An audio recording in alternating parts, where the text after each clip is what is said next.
지혜의 집이라는 제목으로 배우면서 나오도록 하겠습니다. 지혜의 집. 그러니까 지혜가 세우는 집이라는 의미가 될 수 있겠죠. 지혜의 집. 지난주에는 우리의 정체성마저 흔드는 이 죄된 세상에서 그럼에도 불구하고 창조주 하나님을 의지하기로 선택하는 부분에 대해서 살펴봤습니다.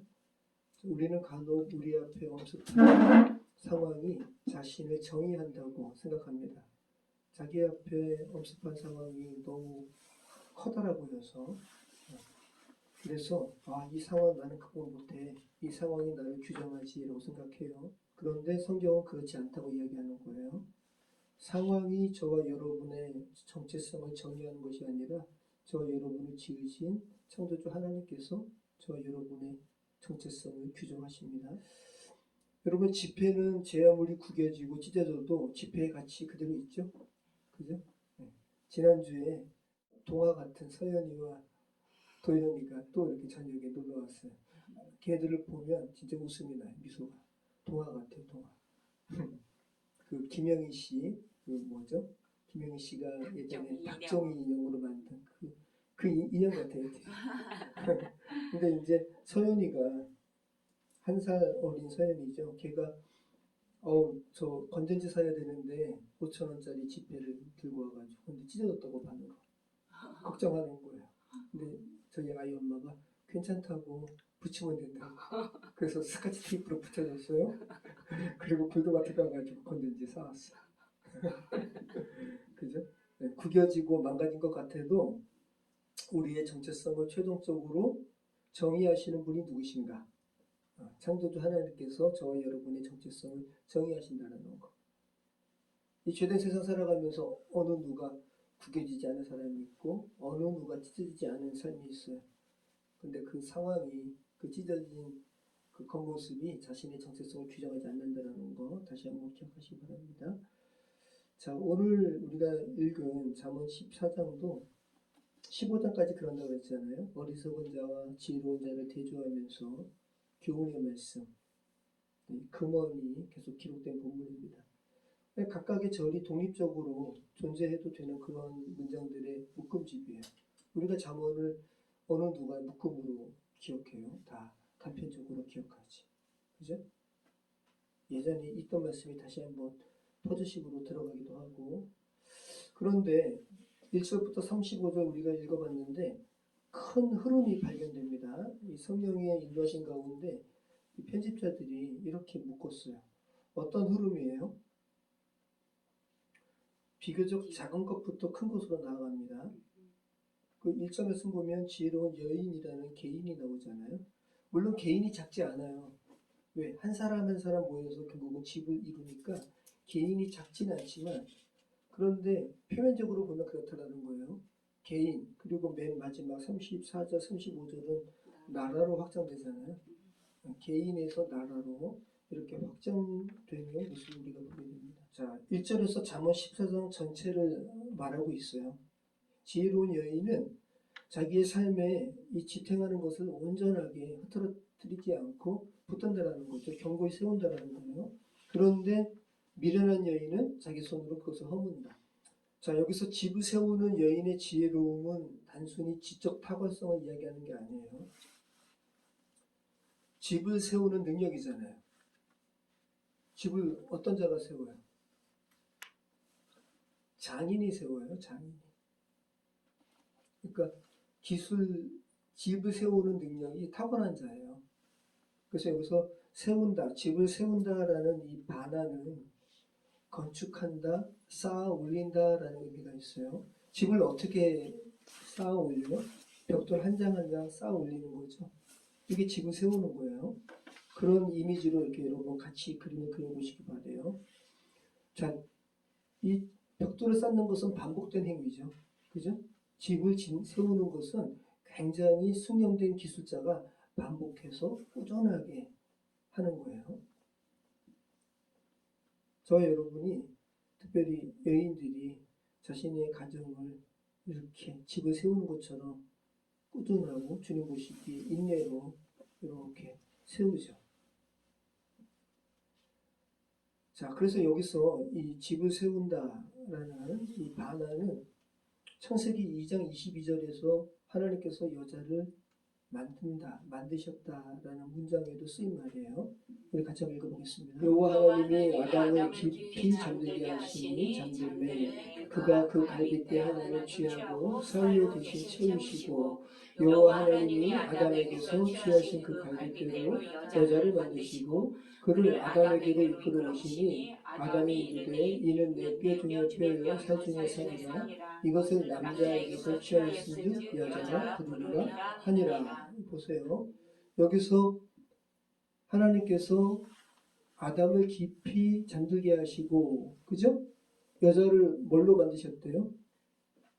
22절. 여호와 하나님이 아담에게서 취하신 그 갈빗대로 여자를 만드시고, 이 만드시고 할 때 만든다라는 것이 오늘 우리가 잠언 14장 1절에서 본 지혜로운 여인이 집을 세운다라고 하는 그 반화예요. 만든다라는 단어가 따로 있거든요. 이 갈빗대라는 어떠한 물질 가지고 만드셨잖아요. 이미 존재하는 어떤 재료로 만드는 거 아싸거든요. 아싸라는 단어예요. 그리고 없는 것에서 창조하는 것은 바라고. 그러니까 여기서 이거를 여호와 하나님이 아담에게서 취하신 그 갈빗대로 여자를 만드시고 할 때 아싸라는 단어를 써도 되거든요. 근데 그렇지 않고 짓는다라는 단어를 사용했단 말이에요. 자, 여기서 이 아담이 놀라운 고백을 하잖아요. 이는 내 뼈 중에 뼈요, 살 중에 살이라. 한마디로 이야기하면 뭐라 그랬죠? 야, 너는 나구나. 야, 하나님께서 자신의 갈빗대로 취하셔서 만드신 여자를 아담에게로 이끌어 오실 때 아담이 그 여자를 보고 다르게 말한 게 아니라 너는 나네라고 이야기한 거거든요. 그래서 이것을 고소사적으로 이렇게 우리가 볼 때는 이 남자가 그리스도고 여자가 교회란 말이죠. 여자가 교회예요. 이것이 제 이야기가 아니라 바울이 그렇게 이야기한단 말이죠. 우리 한번 자 볼게요. 같이 읽겠습니다. 에베소서 5장 20절 같이 읽겠습니다. 범사에 우리 주 예수 그리스도의 이름으로 항상 아버지 하나님께 감사하며 그리스도를 경외함으로 피차 복종하라. 아내들이여 자기 남편에게 복종하기를 주께 하듯하라. 이는 남편이 아내의 버리됨이 그리스도께서 교회의 버리됨과 같으니 그가 바로 몸의 구주시니라. 그러므로 교회가 그리스도께 하듯 아내들도 범사에 자기 남편에게 복종할지니라. 남편들아 아내 사랑하기를 그리스도께서 교회를 사랑하시고 그 교회를 위하여 자신을 주시같이 하라. 이는 곧 물로 씻어 말씀으로 깨끗하게 하사 거룩하게 하시고 자기 앞에 영광스러운 교회로 세우사 티나 주름 잡힌 것이나 이런 것들이 없이 거룩하고 흠이 없게 하게 하시니라. 이와 같이 남편들도 자기 아내 사랑하기를 자기 자신과 같이 할지니 자기 아내를 사랑하는 자는 자기를 사랑하는 것이라. 누구든지 언제나 자기 육체를 미워하지 않고 오직 양육하여 보호하기를 그리스도께서 교회에게 함과 같이 하나니 우리는 그 몸의 지체이니라. 그러므로 사람이 부모를 떠나 그의 아내와 합하여 그들이 한 육체가 될지니 이 비밀이 크도다. 나는 그리스도와 교회에 대하여 말하노라. 그래서 32절 말씀을 바울이 기록하지 않았다면 남편들은 아내 사랑하고 아내들은 남편에게 순종하라. 이것이 그냥 일반적인 가정의 어떠한 그냥 윤리적인 지침 같지만 그것을 빗대가지고 내가 이렇게 이야기하는데 내가 말하는 말은 단순히 부부의 남자와 여자와의 관계를 이야기하는 게 아니라 그리스도와 교회의 관계에 대해서 내가 이야기하고 있어 라고 이야기했잖아요. 그럼 하나님께서 이 바울이 봤을 때는 그럼 창세기 이것이 단순히 그냥 아담과 하와 이 만드는 거를 진술한 게 아니라 그리스도와 교회의 관점으로 봤단 말이죠. 그럼 하나님께서 교회를 만들 때 아싸 라고 말씀하지 아니하시고 없는 거에서 있는 것을 창조하시는 바라로 그냥 뚝딱 만드신 것이 아니라 굉장히 벽돌을 여러 장 겹쳐가지고 짓는 바나라는 말로 이 그리스도와 교회의 관계를 설명하는 아담과 하와의 관계를 설명하셨다면 하나님께서 저와 여러분이 그리스도의 신부잖아요. 교회란 말이죠. 하나님께서 여러분을 짓고 계신다고요. 이 짓는 거는 여러분 쉬운 게 아니에요. 굉장히 어려운 거예요. 굉장히 시간이 많이 걸리는 작업이에요. 만약에 저와 여러분이 하나님이시라면 저와 여러분의 모습을 보시고 계속 교회로 찍겠어요? 포기하지?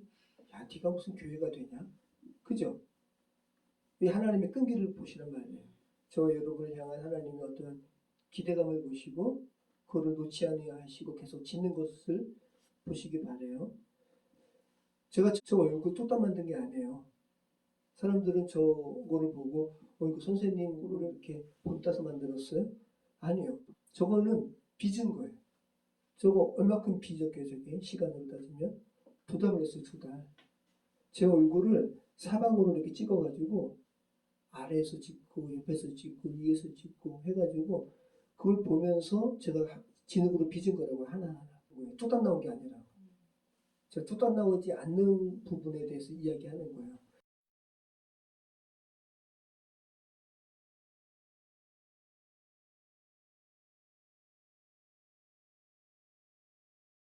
하나님께서 저와 여러분을 교회로 빚기 위해서 엄청난 수고를 하신다고요. 그거 생각해 보시기 바래요. 자, 아무튼 이렇게 지혜로운 자는 하나님을 경외함으로 지혜로 주님께서 주신 지혜로 집을 세워요. 그런데 어리석은 여인은 어떻게 해요?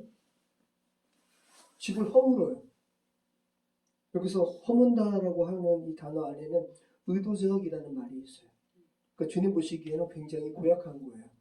의도적으로 어리석은 자는 주님께서 세우신 집을 허무는 거예요. 얼마나 악합니까? 공들여서 세운 집을 그냥 허물어 버리는 거예요.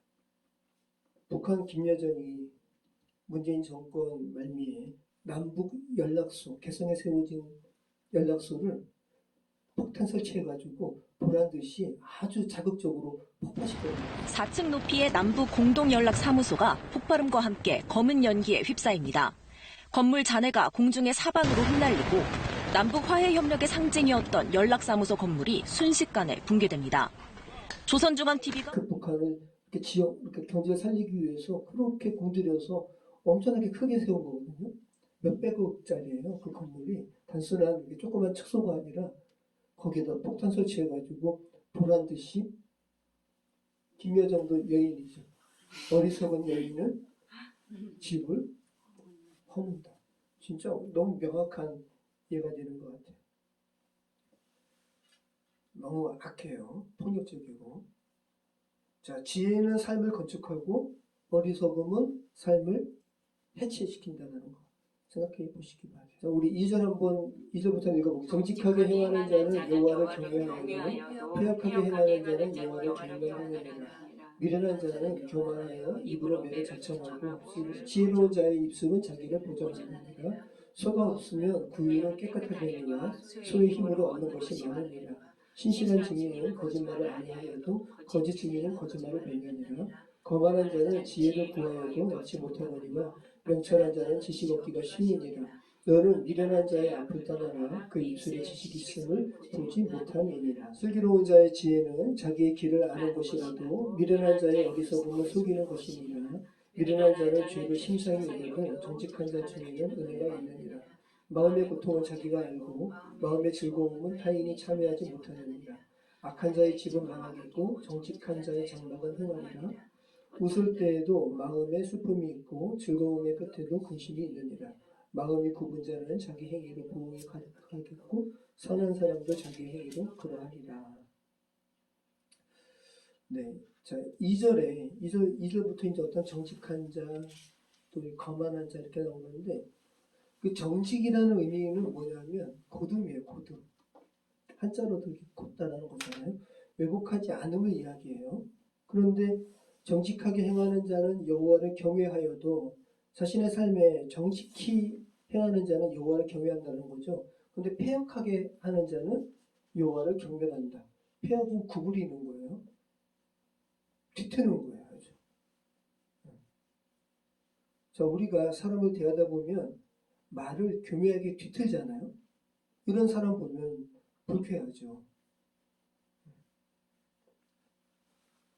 정직과 패역함을 말하면서 그 근본을 여호와를 향한 태도로 이렇게 연관짓고 있다는 거 여러분 기억하시기 바라요. 정직한 자는 여호와를 경외하는 자가 정직을 행하고 여호와는 경멸히 여기는 자가 뒤트는 행위를 한다는 거예요. 여러분 기억하시기 바랍니다. 창조주를 바르게 인식하는 것에서부터 삶의 정직과 구부러짐이 갈린다는 거. 여러분 기억하시기 바라요. 그리고 4절 말씀도 좀 특별하죠. 소가 없으면 구유는 깨끗하려니와 소의 힘으로 얻는 것이 많다. 그죠? 소가 없으면 구유 깨끗해요. 소한테 먹을 거 안 줘도 되잖아요. 그럼 구유 청소할 일도 없어요. 그런데 구유에다가 먹을 것을 준비해가지고 소를 먹이는 그 결과는 소로 인해서 얻는 것이 많아요. 그죠? 그래서 지혜로운 자는 손이 수고로워도 생산적인 삶을 선택한다는 것. 자, 그리고 어떤 길은 이거 같이 읽어보겠습니다. 12절 어떤 길은 사람이 보기에 바르나 필경은 사망의 길이다. 잠언에서 굉장히 많이 등장하는 그런 교훈이죠. 길과 관련된 교훈이에요. 길에 대해서 이야기 많이 해요. 길과 관련돼서 가장 중요한 것은 바른가 바르지 않은가. 왜냐하면 길은 내가 시작하는 이 길의 시작점이 중요한 게 아니라 그 길을 통과했을 때 마지막이 어떤가. 이것을 우리가 봐야 되는 거죠. 지금 계속해서 잠언이 이런 부분 이야기하고 있어요. 야, 너희들이 선택하는 길이 좋아 보이는가 좋아 보이지 않는가 그게 중요한 게 아니라 그 길이 최선적인 것이 생명으로 인도하는가 사망으로 인도하는가 여기에 너희는 집중해야 돼 라는 것을 말씀하고 있죠. 기억하시기 바라요. 내가 지금 선택하는 길의 끝이 정말 생명일까? 사망은 아닐까? 잠언 말씀은 그거 살피라는 거예요.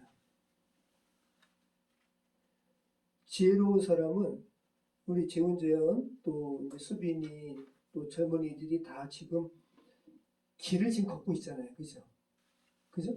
길을 걷고 있는데 자기 눈에 좋아 보이는 길이 아니라 정말 최종적인 결말에 가서도 정말 좋을까? 그걸 생각해야 된다는 거죠. 자, 우리 15절부터 한번 읽어보겠습니다. 같이 읽어보겠습니다. 어리석은 자는 온갖 말을 믿으나 슬기로운 자는 자기의 행동을 삼가느니라. 지혜로운 자는 두려워하여 악을 떠나나 어리석은 자는 방자하여 스스로 믿느니라. 노하기를 속히하는 자는 어리석은 일을 행하고 악한 기교를 꾀하는 자는 미움을 받느니라. 어리석은 자는 어리석음으로 기업을 삼아도 슬기로운 자는 지식으로 멸류관을 삼느니라. 악인은 선인 앞에 엎드리고 불의한 자는 의인의 눈에 엎드리느니라. 15절에서 19절은 어떤 속도에 대해서 이야기하고 있죠. 속도감이 있어요. 어리석은 자는 온갖 말을 믿어요. 슬기로운 자는 자기 행동을 삼가거든요. 되게 빨리 믿어버려요. 어리석은 자는. 근데 슬기로운 자는 삼가잖아요. 그죠? 뭔가 이렇게 좀 신중해요. 속도감이 느려요. 다 빨라요. 어리석은 자는.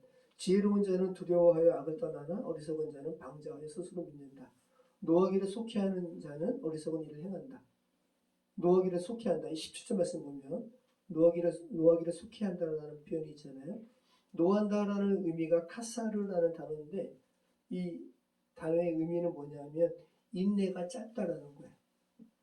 인내가 짧으니까 노하기를 빨리 하는 거예요. 그죠? 그래서 지혜로운 자는 감정의 속도가 빠른 자가 아니라 분별의 속도가 빠른 자라는 거. 지혜로운 자는 감정의 속도는 굉장히 느립니다. 저는 되게 빠른데 감정이. 그죠? 이런 부분도 잠언 말씀 살펴보면서 다시 이렇게 되새겨지는 것 같아요. 나는 감정의 속도가 빠른가? 분별의 속도가 빠른가? 자, 우리 아까 20절 다시 한번 읽어볼게요. 20절에서 우리 25절 말씀 읽어보겠습니다. 다시 한번 보겠습니다. 가난한 자는 이웃에게도 미움을 받게 되며 부유한 자는 친구가 많으니라. 이웃을 없이 여기는 자는 죄를 범하는 자요 빈곤한 자를 불쌍히 여기는 자는 복이 있는 자니라. 악을 도모하는 자는 잘못 가는 것이 아니냐. 선을 도모하는 자에게는 인정과 진리가 있으리라. 모든 수고에는 이익이 있어도 입술의 말은 궁핍을 이룰 뿐이니라. 지혜로운 자의 재물은 그의 여유하며 미련한 자의 소유는 다만 미련한 것이니라. 진실한 증인은 사람의 생명을 구원하여도 거짓말을 뱉는 사람을 속이느니라. 자, 20절에서 25절 말씀에서 지혜와 관련된 내용은 뭐예요? 지금 지혜로 집을 세우는 부분이잖아요.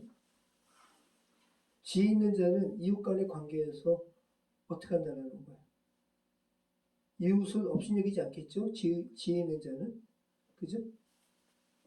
이웃 간의 관계를 살리는 자가 지혜로운 자라는 거예요.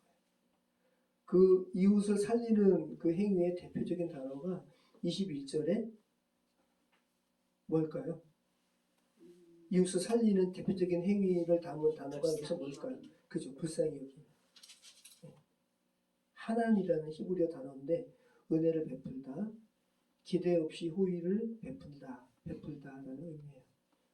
여러분, 남을 불쌍히 여기는 성품, 기대 없이 남에게 불쌍히 여기는 마음을 가지는 거, 이거는 하나님의 성품이에요.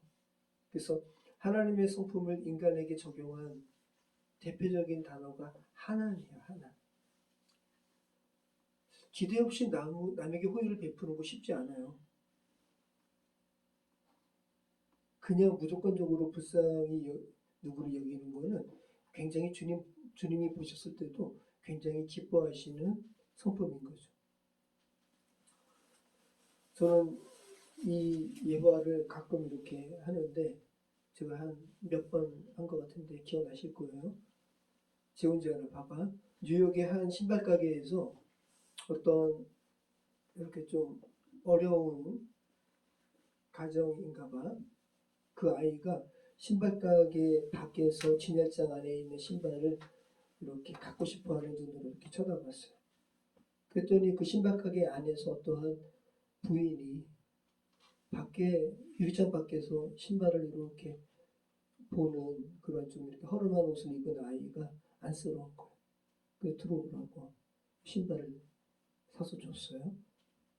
그 아이가 그 부인에게 한 말 기억나세요? 몇 번 이야기했는데, 야, 너희가 그 아이 입장이라면 뭐라고 그 부인에게 이야기할까? 아줌마는 하나님의 부인이신가요? 그죠? 와, 아줌마는 하나님의 부인이신가요? 이렇게 물은 거예요. 그랬더니 이 아줌마가 이 부인이 이제 집에 가서 자신의 가족들에게 이제 저녁 식사를 차리고 같이 먹으면서 또 이제 자신의 가족에게 이야기했어요. 뭐라고 할 수 있을까요? 나는 오늘 하나님의 아들을 봤다. 네. 그러니까 이 여인도 이렇게 따뜻한 말을 기대한 거예요. 그죠? 기대했던 거예요. 근데 이 아이 입에서 그 말이 이렇게 나오니까 하나님께서 자신의 삶을 이렇게 어여삐 여기시는 거예요. 네. 그리고 이 아이는 이 불쌍히 여기는 마음을 이 여인의 행동에서 본 거잖아요. 그러면서 이거는 일반적인 사람의 감정에서 나오는 행위가 아닌데, 그래서 아줌마는 하나님의 부인인 거예요. 우리 김현수 권사님은 아줌마 하나님의 부인이세요라는 말을 많이 들으실 것 같아요. 아니, 한 번도 못 들었어. 수빈이가 그럴 것 같아요. 김현수 권사님은 하나님의 부인이실까? 네, 다시 한번 이 불쌍히 여긴다라는 게 이게 어떤 단어인가, 이게 하나님의 성품이라는 거 기억하시기 바라요. 우리 26절로 우리 33절 우리 같이 한번 읽어보겠습니다. 26절로 33절. 자, 여호와를 경외하는 자에게는 견고한 의뢰가 있나니 그 자녀들에게 피난처가 있으리라. 여호와를 경외하는 것은 생명의 셈이니 사망의 그물에서 벗어나게 하느니라. 백성이 많은 것은 왕의 영광이요 백성이 적은 것은 주권자의 패망이니라. 노하기를 더디하는 자는 크게 명철하여도 마음이 조급한 자는 어리석음이 나타내느니라. 평온한 마음은 육신의 생명이라. 시기는 뼈를 썩게 하느니라. 가난한 사람을 학대하는 자는 그를 지으신 이를 멸시하는 자요 굽힙한 사람을 불쌍히 여기는 자는 주를 공경하는 자니라. 악인은 그의 환난에 엎드려져도 의인은 그의 죽음에도 소망이 있느니라. 지혜는 명철한 자의 마음에 몸을 거니와 미련한 자의 속에 있는 것은 나타나느니라. 아멘. 자, 오늘 말씀 우리가 읽은 것은 잠언의 아주 핵심적인 중심이죠. 그죠? 뭐예요? 여호와를 경외하는 거. 여호와를 경외하기 때문에 사람을 긍휼히 여기는 거고 불쌍히 여기는 거예요. 그래서 하나님께서 기뻐하시는 거죠. 아, 너는 주를 공경하는 자구나. 창조주 하나님을 너는 인식하고 있구나. 라고 여기는 거예요. 그러니까 불쌍히 여긴다라는 것은 와, 타인을 불쌍히 여긴다라는 것은 하나님을 경외하기 때문에 가능한 성품이라는 거죠. 자, 그리고 여호와를 경외하는 자는 마음속에 흔들리지 않는 뭔가 있죠. 그죠? 여호와께서 그의 뭐가 되기 때문에 요새가 되기 때문에. 그래서 아까도 찬양을 그죠? 주님의 성문은 여호와는 나의 강한 성문. 다윗이 그저 다윗이 주로 다윗이 고백한 대표적인 그런 표현이죠. 다윗이 여호와를 경외했기 때문에 그래서 주는 나의 요새시다라는 강한 신뢰가 있었기 때문에 골리앗과 함께 대결한 거예요. 자, 여호와를 경외하는 것이 지혜의 근본이라는 거. 오늘 본문은 뭐라 그래요? 생명의 샘이라 그러잖아요. 지혜의 근본이나 생명의 샘이나 같은 말이죠. 샘 자체가 원천이에요. 근원이에요. 끊이지 않고 솟아나오는 거. 그래서 지혜는, 이 잠언에서 말하는 지혜는 어떠한 사람의 원래 있었던 성품이나 또 그 사람의 삶의 행적에서 나오는 경험에서 나오는 것이 아니라 하나님을 경외하는 곳에서 이 지혜는 나온다라고 이야기하고 있어요. 세상 사람이 보기에는 저 사람은 좀 무지해, 어수룩해 라고 할지라도 그 사람이 여호와를 경외하는 사람이잖아요. 그 사람의 행위는 지혜로워요. 굉장히 지혜로워요. 자, 우리 한번 34절 말씀 보겠습니다. 34절 35절 같이 읽겠습니다. 공의는 나라를 영화롭게 하고 죄는 백성을 욕되게 하느니라. 슬기롭게 행하는 신하는 왕에게 은총을 입고 욕을 끼치는 신하는 진노를 당하느니라. 네. 상후 14장은 정말로 이렇게 히스기야 신하들이 하여튼간 여호와의 어떤 영에, 하나님의 영에 이끌린 가운데 이걸 편집을 했을 거예요. 물론 뭐 14장 이렇게 끊어서 한 건 아니고 이거는 후대에 이제 성경책 인쇄하기 위해서 이렇게 끄는 거지만 아무튼 잠언은 편집된 책이니까요. 어떻게 이렇게 개인적인 지혜로운 여인에서 시작해가지고 나라, 국가라는 이 차원으로 이렇게 크게 확장이 됐는지. 그래서 단순하죠. 아주 14장은 단순한 거예요. 지혜는 개인으로 끝나지 않고 가정을 세운다는 거고 관계를 세운다는 거고 공동체를 세운다는 거고 국가를 바로 세운다는 거예요. 한 사람, 하나님께서는 어떤 한 사람이 하나님 앞에 겸비하여 그죠? 제대로 서려고 할 때 그 다니엘에게 그 나타난 가브리엘이 그러잖아요.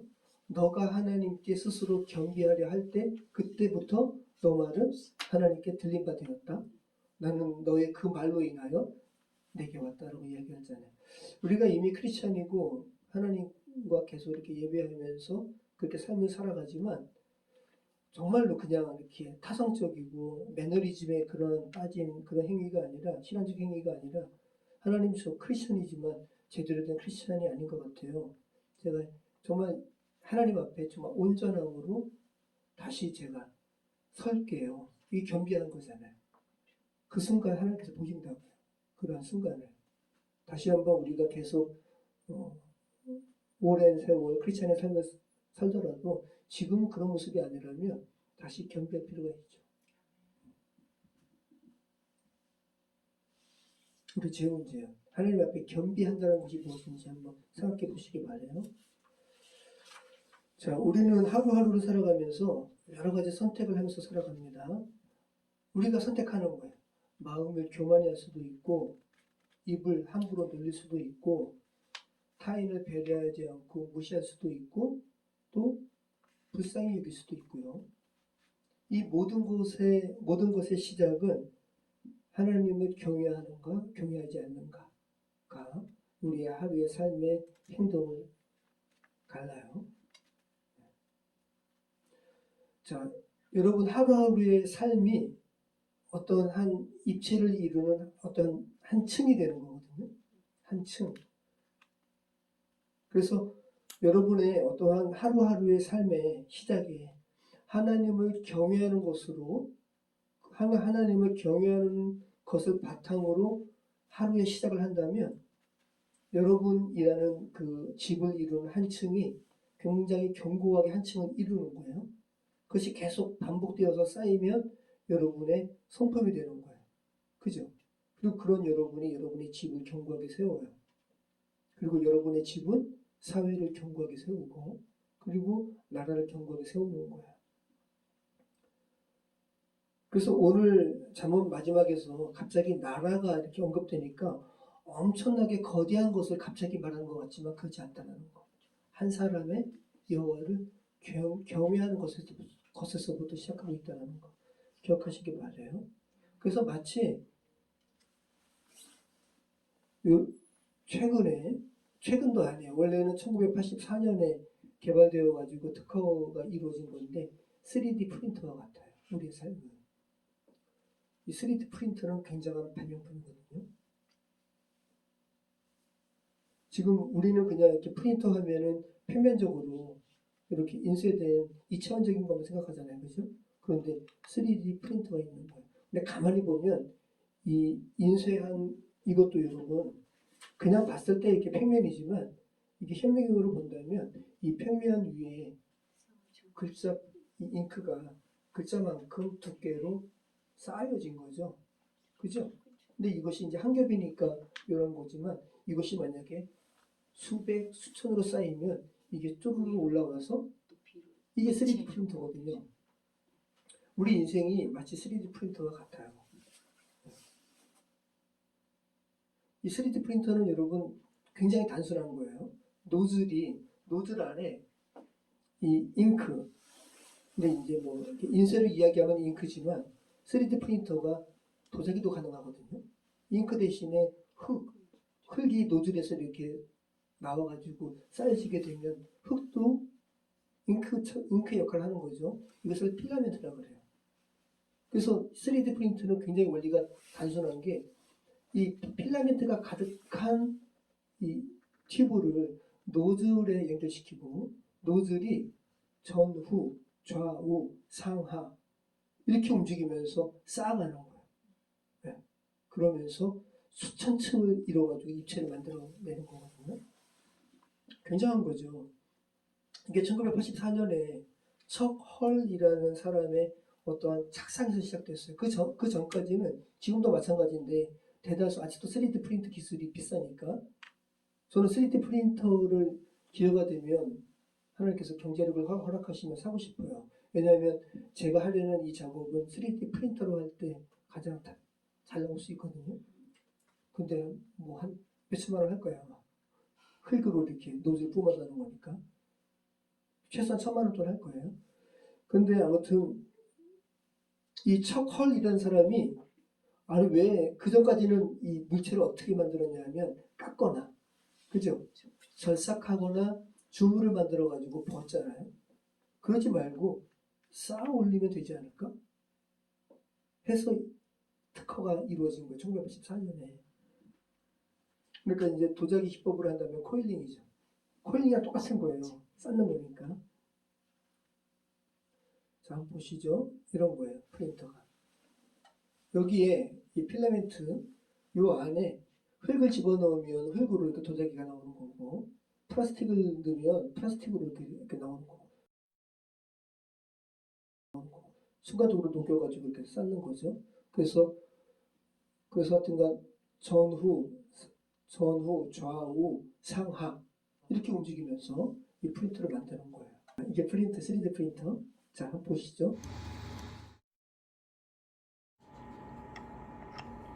근데 이게 이제 물론 빨리 돌려서 그래요. 이거 몇 시간 걸려요. 한번 쌓는 거 한 8시간 이상 걸릴 거예요. 이게 3D 프린터예요. 근데 이 3D 프린터가 장난감이나 작은 것뿐만 아니라 집도 만들어요. 근데 한국은 아직 그 미국에 비해서 더 규제가 강화돼 가지고 3D 프린터로 집 만드는 거는 아직 허용이 안 된다고 그래요. 기술은 되는데. 근데 미국은 가능하죠. This $3 million machine can 3D print an entire house. It builds walls layer by layer using concrete, making them strong enough to last up to 300 years. 이렇게 하게 되면 원료에 재료에 낭비가 없어요. 그죠? 깎거나 이런 게 없거든요. 거푸집 같은 거 안 만들어도 되고 그대로 쭉 올라오니까. 네. 자, 오늘 지혜로 세우는 집이에요. 그래서 이 집이 실제로 이 3D 프린터는 이렇게 적층돼서 올라가요. 우리 삶도 마찬가지로 똑같은 거, 정확히 똑같습니다, 여러분.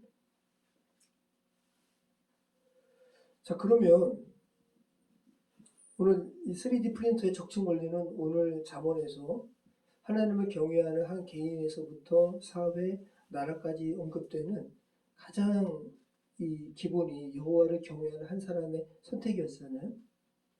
그 한 사람의 하루하루의 층이 이 3D 프린터의 한 레이어예요. 이 한 층을 레이어라고 해요. 레이어. 아까 그 도자기가 아니라 그 뭐지? 장난감 같은 경우도 수백 개 이상의 레이어가 쌓인 결과물이에요. 그죠? 이 콘크리트 같은 경우는 엄청나겠죠. 수천 개 이상의 레이어 층이 쌓여가지고 집을 이룬 것처럼 저와 여러분도 하나님을 경외하는 하루하루의 레이어가 쌓여가지고 하나님의 집을 이룬다고요. 자, 그러면 여러분 3D 프린터에서 잘못된 레이어가 있으면 어떻게 될까요? 잘못된 층. 3D 프린터는 굉장히 냉정하다 그래요. 그래서 잘못된 층을 억지로 꿰맞추지 않고 다음 이제 제가 소개하는 4가지 중에 하나로 3D 프린터는 그 상황에 이제 직면했을 때 이 4가지 중에 하나를 결정해가지고 하는데 먼저는 스탑이에요. 이 3D 프린터의 원료가 쌀까요? 비쌀까요? 굉장히 비싸요. 이 기계도 비싸고. 근데 한 층이 잘못됐는데 이 3D 프린터가 이제 컴퓨터랑 연관되어 있으니까 보는 거죠. 아, 이거 그대로 계속 쌓았다가는 돈도 버리고 시간도 버리고 엉망일 것 같아요. 그러면 스탑하는 거. 그대로 가면 언젠가 망가질 것 같아요. 스탑하는 거죠. 두 번째는 다시 슬라이스 하는 거예요. 이 슬라이스라는 거는 이제 여기서 쪼개는 게 슬라이스인데 여기서 이 슬라이스는 쪼갠다는 의미보다 다시 계산한다는 거예요. 지금 뭔가 계산이 잘못됐기 때문에 2층에서 이렇게 어긋났으니까 다시 계산하는 거예요. 이게 슬라이스예요. 리슬라이스. 세 번째는 이제 틀어진 부분을 잘라내고 다시 레이어를 쌓아 올리는 거예요. 다시 적층하는 거죠. 재적층. 네 번째는 뭐냐 하면 이 잘못된 부분에 좀 더 보강하면 될 것 같아요. 그럼 다시 보강한 후에 계속 진행하는 거예요. 자, 그런데 여러분 이것이 이제 3D 프린터의 부분이잖아요. 저와 여러분의 삶에도 어떠한 잘못 적층된 부분이 있잖아요. 그죠? 그럴 때 하나님께서 어떻게 하실까요? 여러분의 한 층 한 층이 다 지금 한번 되돌아보세요. 완벽하다고 볼 수 없잖아요. 잘못된 습관, 잘못된 기억, 상처, 성격 그렇게 쌓여가지고 지금 여러분의 모습이 된 거 아니에요? 왜냐하면 우리는 현재 살아가기 때문에 그때는 그냥 지나갔더라도 지금 보니까 잘못됐어요. 잘못 적층이 이루어진 거예요. 근데 그대로 가면 이제 우리 인생이 엉망이 될 것 같아요. 하나님께서는 어떻게 하실까? 이 3D 프린터의 방식과 똑같이 한다는 거예요. 먼저는 스탑하세요. 그죠? 스탑하세요.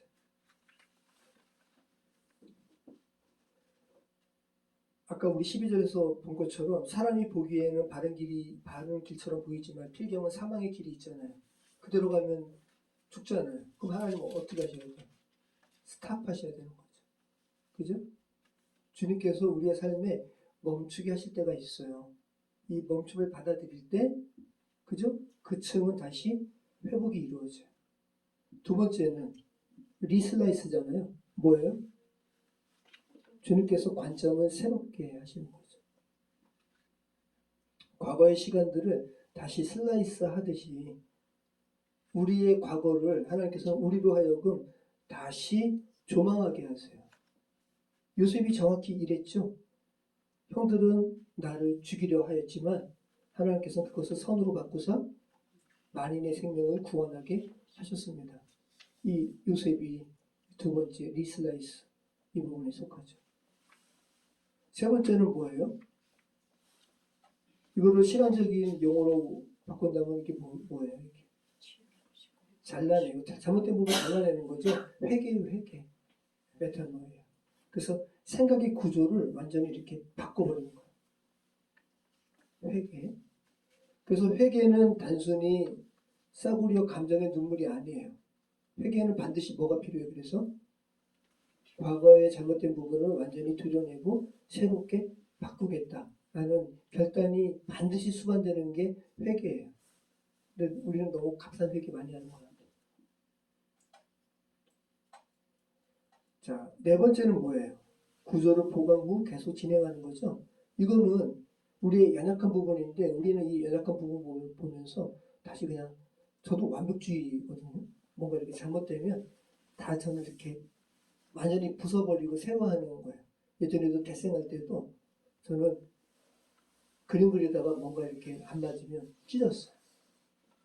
근데 제가 강사가 되고 나서 아이들 지도할 때 그림이 이렇게 그리다가 조금만 마음에 안 든다고 찢어버리는 애들의 모습을 보면 그렇게 화가 났어요.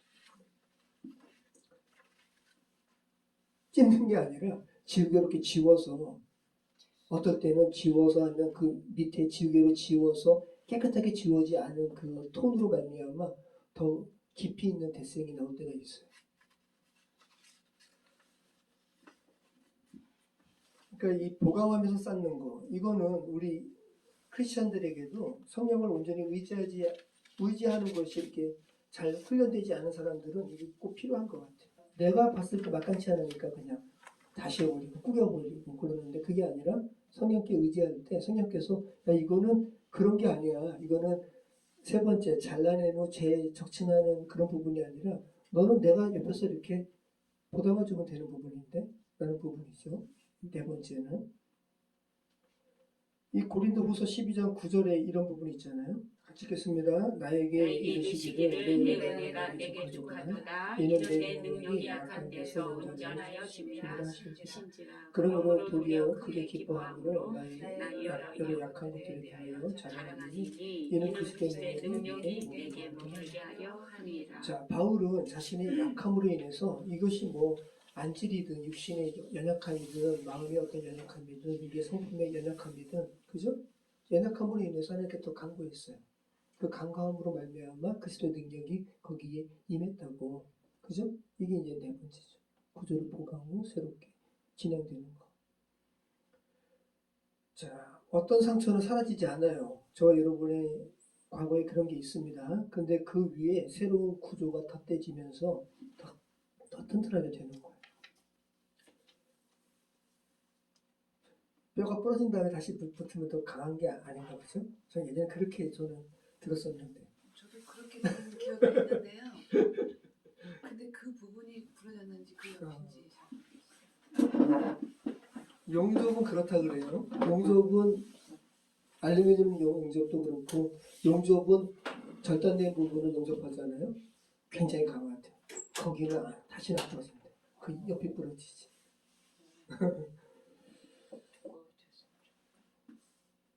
자, 하나님께서 우리의 연약함을 굉장히 강하게 하신다는 거. 하나님께 그 부분 놓고 간구할 때 이건 제거가 아니고 성화로 주께서 강건하게 하신다는 거.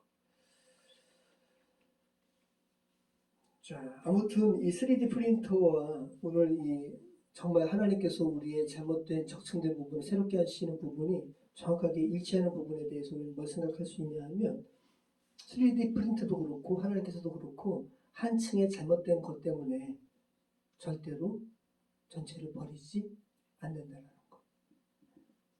왜냐하면 시간도 아깝고 재료도 아깝기 때문에 이 3D 프린터의 이 필라멘트는 값도 값이지만 그거랑 우리의 삶과 인생은 비교할 수도 없죠. 그죠? 우리의 인생이 얼마나 귀해요. 한 사람 한 사람. 그런데 한순간의 잘못됨, 또 어떤 누구의 비난, 그것 때문에 삶을 그렇게 포기하는 거는 이건 진짜 엄청난 죄악인 것 같아요. 하나님께서는 우리 인생 전체를 버리시는 법이 없습니다. 오히려 그 잘못된 그 레이어 위에서 더 정교하고 더 강한 구조를 만드십니다.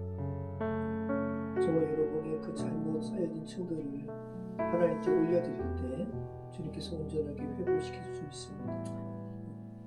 그렇게 잠잠히 그렇게 하시는 주님 신뢰하면서 여러분의 삶 다시 올려드리는 시간 됐으면 좋겠습니다. 기도하겠습니다. 참 좋으신 하나님 감사합니다.